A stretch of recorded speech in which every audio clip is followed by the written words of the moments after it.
Salut! Est-ce que vous voulez savoir ce qui se passe dans votre tête quand vous dormez profondément dans votre lit? Ou alors sur une paillasse, je ne sais pas quoi. Il n'est point noblio et n'a pas de manière pour m'enjailler. Il est déjà heureux de boulotter nos restes. Eh bien sachez que j'ai créé une grande enquête, je vous ai posé plein de questions et on va analyser toutes les réponses ensemble. Ça va aller très très loin. Et vous avez été très nombreux à y participer. Plus exactement proche des 10 000. On va voir des bons chiffres quoi. Et donc du coup vous allez découvrir, vous en tant qu'abonné, comment vous vous comportez quand vous dormez la nuit. Vous allez savoir si vous êtes du genre à vous endormir vite, si vous avez connu des paralysies du sommeil et à quoi ressemblent vos songes. Et ça va être fascinant. C'est un format un peu plus en connexion avec vous, je l'espère. Et justement, je profite de cette vidéo pour vous annoncer que je vais embaucher 3 personnes, une psychologue et 2 développeurs. Et ça, c'est dans le cadre d'une autre chaîne YouTube qui s'appelle Psyché Fécond. Vous pouvez déjà vous abonner d'ailleurs. Et sans plus attendre... Allongez.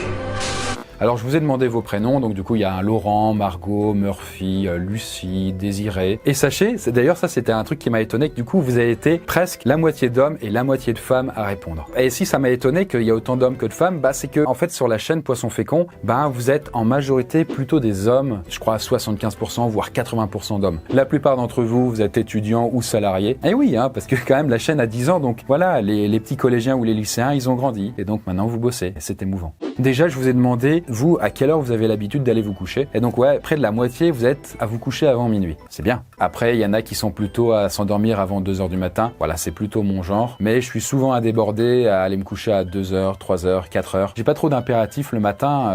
Et puis en même temps, les personnes qui bossent avec moi, comme du coup ils sont en horaire libre, s'ils veulent se réveiller à midi, ils peuvent quoi. Est-ce que c'est vrai Arnaud? Tu approuves? Bah ouais, j'ai cette tendance naturelle à me lever tard aussi. Cet animal ne fait pratiquement rien et il est extrêmement doué pour ça.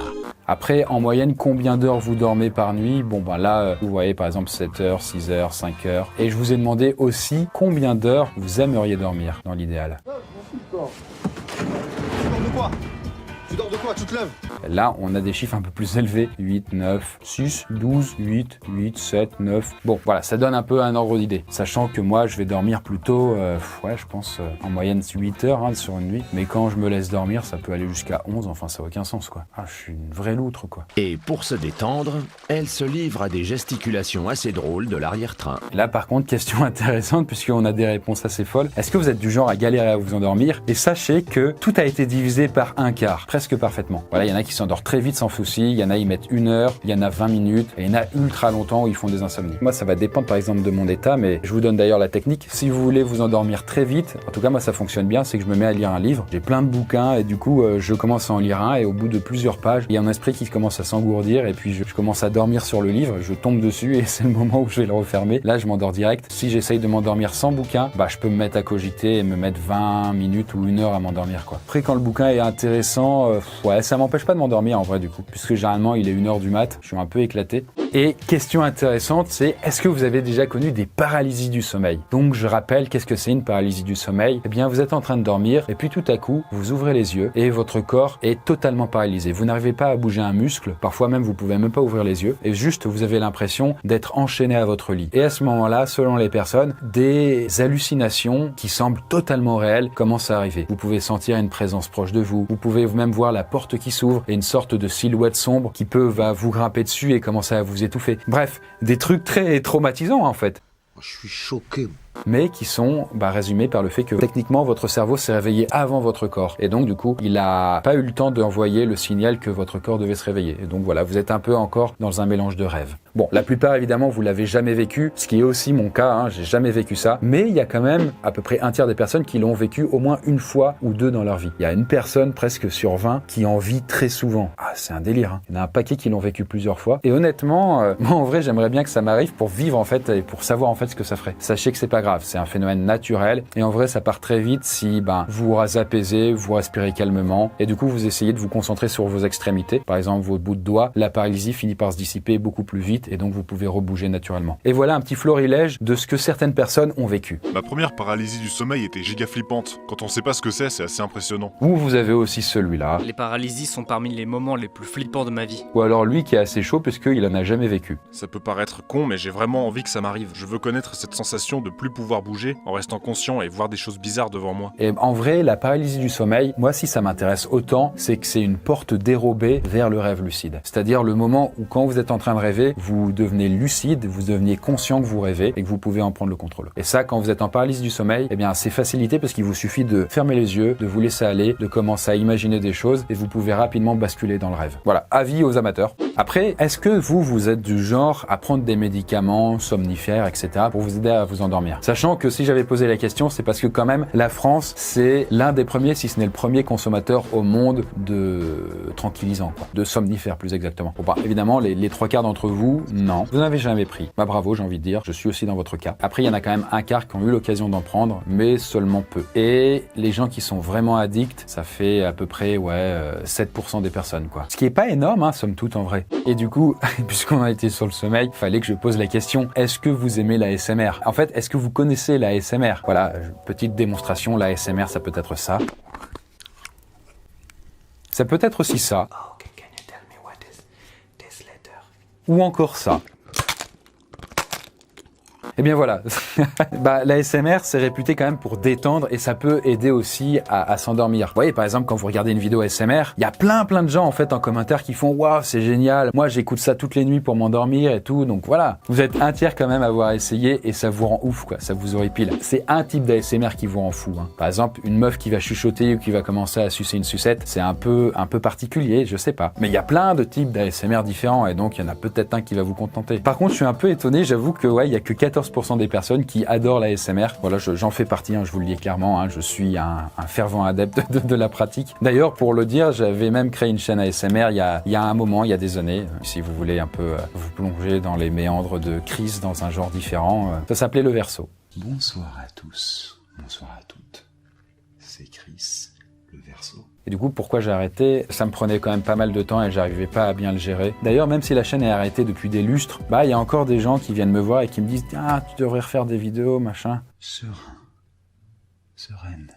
En fait, il faut savoir que ce questionnaire, initialement, je l'ai fait aussi parce que ça va m'aider, moi, dans la construction de ma future saga, qui a un rapport direct, en fait, avec la saga littéraire que je suis en train d'écrire, et qui est liée aux rêves et aux rêves lucides. Alors déjà, je vous ai demandé, quand vous étiez enfant, est-ce que vous vous souveniez souvent de vos rêves? Et en vrai, bah, comme vous pouvez le voir, bah ouais, presque la moitié, vous vous en souveniez assez souvent. Ce qui était mon cas aussi, bon. Et maintenant, eh bien, du coup, les choses ont un peu évolué, parce que est-ce que, aujourd'hui, vous vous souvenez de vos rêves? En majorité, c'est de temps en temps pour ceux juste les plus marquants. Oui, si vous y prenez le temps d'y penser, ou alors finalement, pour ceux qui se souviennent vraiment très souvent et sans trop d'efforts de leurs rêves, c'est que un quart des personnes. Moi, clairement, en fait, on peut le dire, c'est que bon, du coup, je tiens un journal de rêves. Donc voilà, il ressemble à ça. Et c'est ce qui m'aide en fait à pouvoir mémoriser mes rêves jour après jour. Et en tout cas, clairement, il y a des gens qui n'ont pas l'impression de rêver. Mais bon, je vous rassure quand même, ce n'est qu'une impression. En fait, il est impossible de ne pas rêver. C'est juste que, eh bien, votre mémoire, bah, du coup, n'est pas focus sur ça, donc ça part très très vite au réveil. Voire même, vous vous en souvenez même pas. Mais de ne pas se souvenir, ça ne veut pas dire ne pas le vivre. Il y a des expériences un peu hardcore qui ont été faites en psychologie, il y a longtemps maintenant, parce que maintenant c'est interdit, où on privait les gens de leur phase de sommeil paradoxal, c'est-à-dire le moment où ils rêvent, et il se trouve que les gens commencent à péter des plombs, ils ont des gros trous de mémoire, ils ont des problèmes de santé qui apparaissent très très vite. Et oui, voilà, du coup j'ai anticipé avec cette question, est-ce que vous notez vos rêves au réveil? Et bah, en fait, la majorité d'entre vous, non, vous vous en souvenez juste de tête, et l'autre partie, grosso modo, vous vous en battez les steaks. Hein.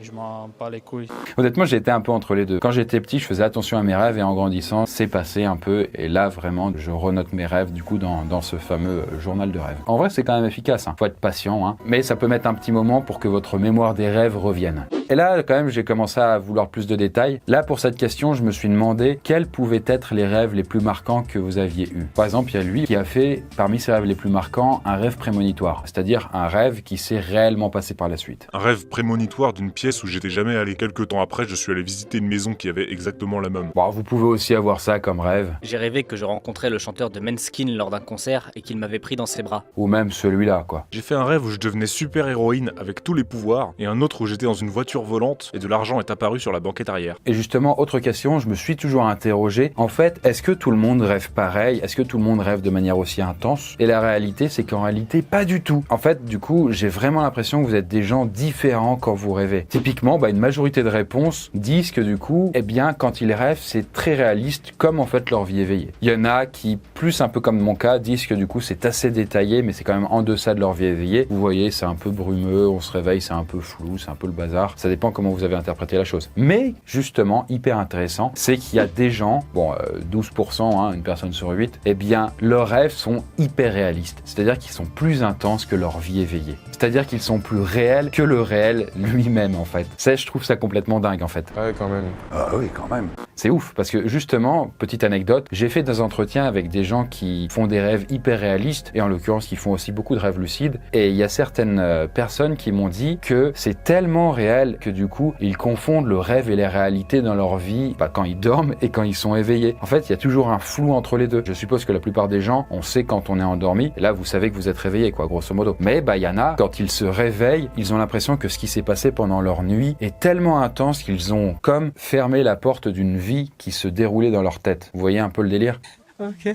Ça doit foutre un bazar. Et justement, je voulais plus de détails. Et vous, comment ça se passe quand vous rêvez? Par exemple, il y en a, ils n'arrivent pas à se souvenir de leur visage. Ça m'arrive aussi dans mes rêves, moi. Voilà, il y en a, il a juste l'impression d'être réveillé, mais en fait, non. Mais en fait, les gens, ils ont parfois raconté beaucoup de détails, quoi. Par exemple, lui, il ne s'arrête plus. Le toucher est particulièrement fort. Si on m'embrasse ou que je touche un élément, il m'est possible de le sentir comme dans la vraie vie. Il y a aussi le vent qui claque sur mon visage quand je vole ou plane dans un rêve. C'est d'ailleurs ce qui me pousse à essayer. D'accord, on a compris. Mais hyper intéressant, hein. J'ai l'impression que c'est surtout le souvenir qui est très flou, même par rapport à un souvenir de la réalité, mais au moment de faire le rêve, tout est clair. Voilà, par exemple, lui, je me reconnais pas mal dans ce qu'il a pu vivre, quoi. Voilà. Et là, on rentre encore un peu plus profondément dans les détails et je vous ai demandé, est-ce que vous faites des cauchemars? En fait, moi, ça m'intéresse de ouf parce qu'il faut savoir que je ne fais plus beaucoup de cauchemars. Quasiment pas sur une année. Même si, quand je dors avec quelqu'un, il me dit que parfois je hurle dans le sommeil et que du coup, je tape ou je mords.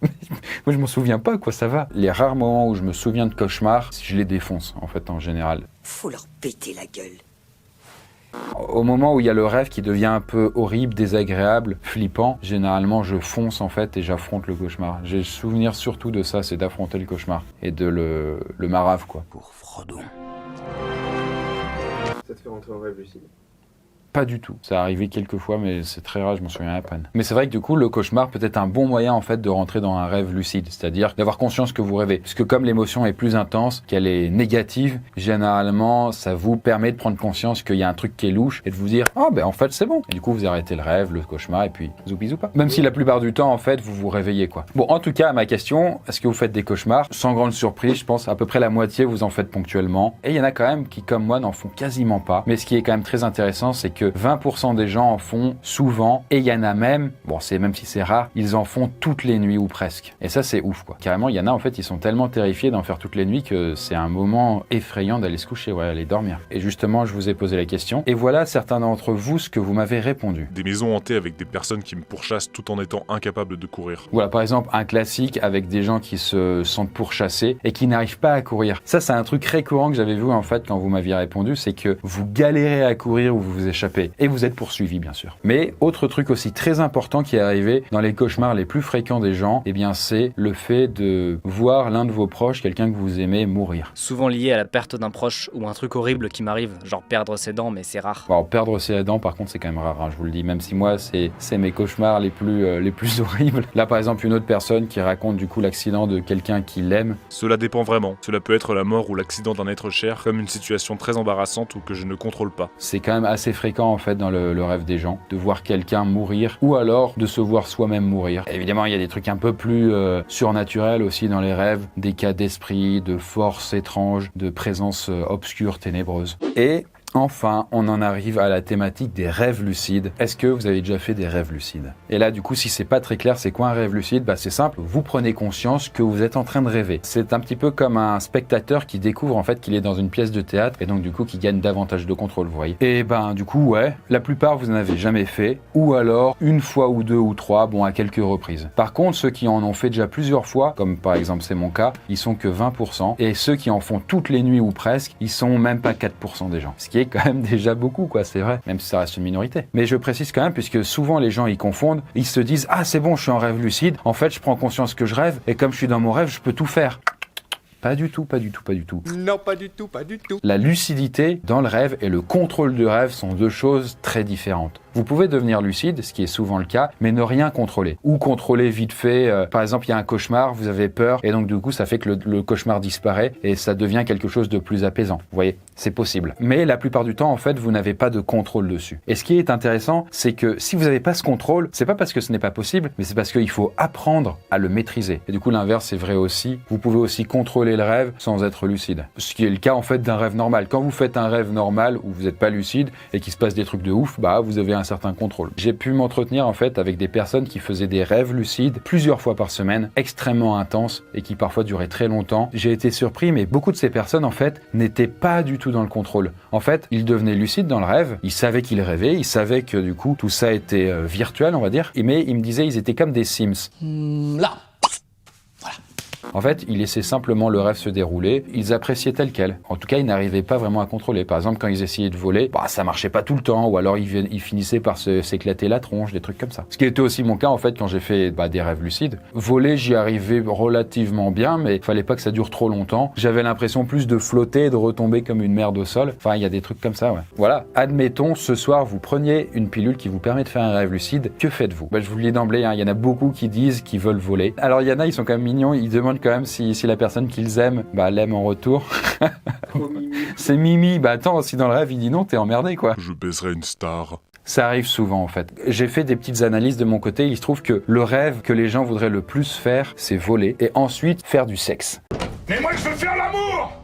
Je veux faire l'amour! Bon, bah, généralement, ça va être avec son crush ou alors, du coup, avec une star. Je me créerais multimillionnaire et vivrais ma meilleure vie avec mon compagnon. Bon, voilà, il y a aussi beaucoup de gens, en fait, qui veulent vivre, en fait, ce que c'est d'être riche, d'avoir de la thune, de gagner au loto, cette sensation unique. Voyage, conduire comme je veux, sexe... Bon, il y en a un, par exemple, lui, il résume bien, en fait, ce que les gens veulent, hein. Conduire des belles bagnoles, des bolides de course, des motos, sentir la vitesse dans sa gueule, tout ça, ça fait kiffer. Et puis, le sexe, voilà. Et donc, pour terminer, dernière question. Justement, comme aujourd'hui, en fait, la science n'a pas non plus de certitude sur d'où viennent les rêves et à quoi ils servent. Alors, il y a quand même plein de pistes, hein. On sait quand même que les rêves servent à plein de choses, y compris le sommeil, et que c'est ultra essentiel. Mais, même si, grosso modo, ça peut venir, en fait, du cerveau, c'est pas totalement sûr. En fait, une piste un peu plus immatérielle n'est pas totalement à écarter. Ce que je veux dire, c'est que peut-être que les rêves se passent dans une autre dimension, vous voyez, et que notre esprit, quand il dort, s'échappe et vient se connecter à cette dimension pour récupérer en fait ce qu'il doit récupérer comme de la nourriture et reviennent ensuite dans notre corps.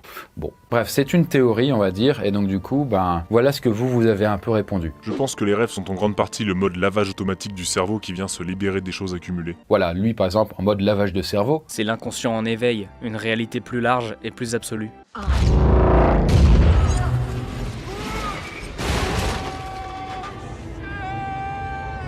Voilà, là par exemple quelqu'un qui a une idée un peu plus métaphysique de la chose. Et en vrai du coup moi en interrogeant en fait les gens sur est-ce que les rêves viennent du cerveau, est-ce qu'ils viennent d'ailleurs, eh bien franchement l'opinion est un peu floue. C'est difficile parce que certaines personnes que j'ai interrogées ont vécu des choses qui ne sont pas explicables par le cerveau. Des cas en fait de rêves prémonitoires ou de rêves où la chose se produisait déjà en vrai, vous voyez, comme s'ils voyaient en fait le présent à travers leurs rêves. Si ça se passait juste dans le cerveau, ce serait un peu difficile à expliquer quoi. Mais bon, grosso modo quand même de ce que je vois, la plupart des gens pensent quand même que ça vient du cerveau, ou en tout cas c'est produit par notre inconscient, etc., etc.